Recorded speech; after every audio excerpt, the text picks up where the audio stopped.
Despite the substantial catalogue clearly demonstrating its fictional and disturbing nature, Fairfax Media and other Australian media channels continued to present Duff's publication as credible. Collectively, they provided a high-profile platform covering radio, television and press for him to promote it.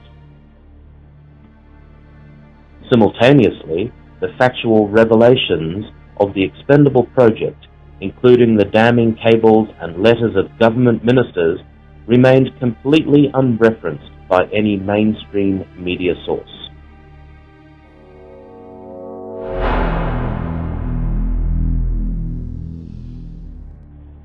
The true nature of Duff's reporting and of the content of his book remains largely hidden from the Australian public.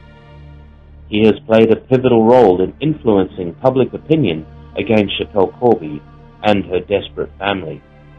The total revenue he has derived from this is unknown, but it is certainly substantial.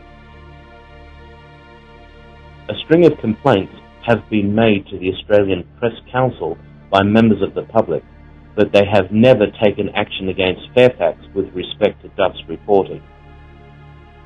Note that Fairfax Media have representation on the Press Council and that they provide funding for the Press Council.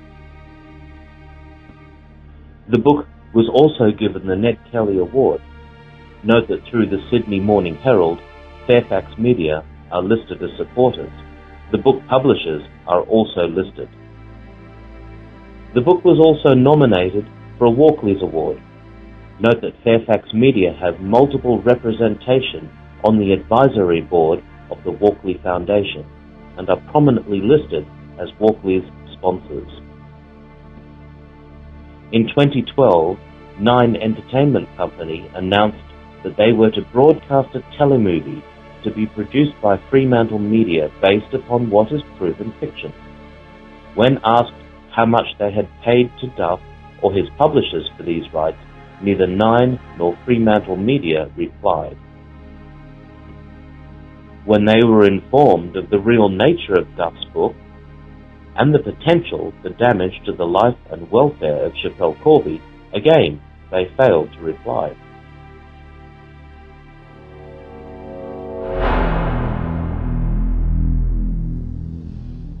In 2013, production of the telemovie commenced. FremanlteMedia and Nine Network continued unabated, even after having been repeatedly provided with the disturbing details uncovered by the expendable project. Whilst it was filmed under strict secrecy, it emerged that the production was being partly funded courtesy of Australian taxpayers. Through a proxy channel, the Gorvernment of Queensland had donated $567,000 of public funds to FremanlteMedia as an inducement. Subsequent revelations proved that the government, including ministers and MPs, were well aware of the nature of the proposed production prior to this. The Liberal administration was also well aware of the political benefits to itself in terms of the cloaking of the misconduct of fellow politicians during and subsequent to the Bali trial. It also emerged that the huge donation from the Queensland government had been made in clear, unambiguous breach of the terms of trade it was funneled through. This was a serious misappropriation of public funds. Despite a multitude of approaches from the public, the police and law enforcement agencies failed to investigate or prosecute any individual or corporation. It was also discovered that Michael Keelty, who as AFP Commissioner was at the centre of many of the disturbing issues surrounding the Schapelle Corby case, had been hired by the Queensland government and was in situ whilst the funding decision was being taken. The production continued to completion, placing entirely false words into the mouths of a distraught Schapelle Corby and her family. The public had once again been presented with the gross misrepresentation and damaging fabrications. The factual material evidencing the reality of the case remained unreported and, in practical terms, censored.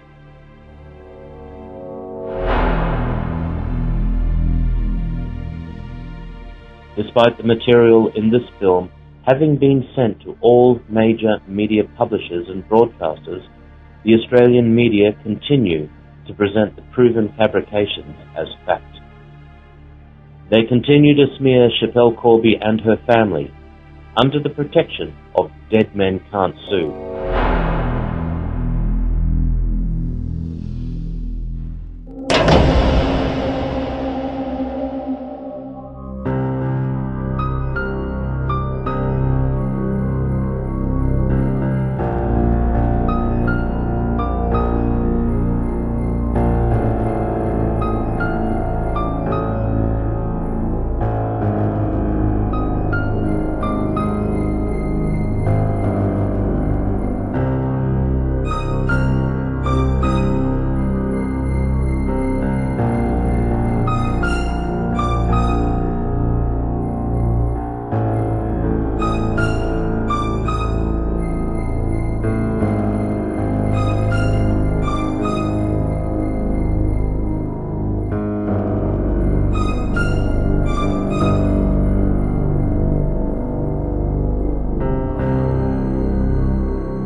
Dead Man Can't Sue is based upon the research of the Expendable Project, www.expendable.tv.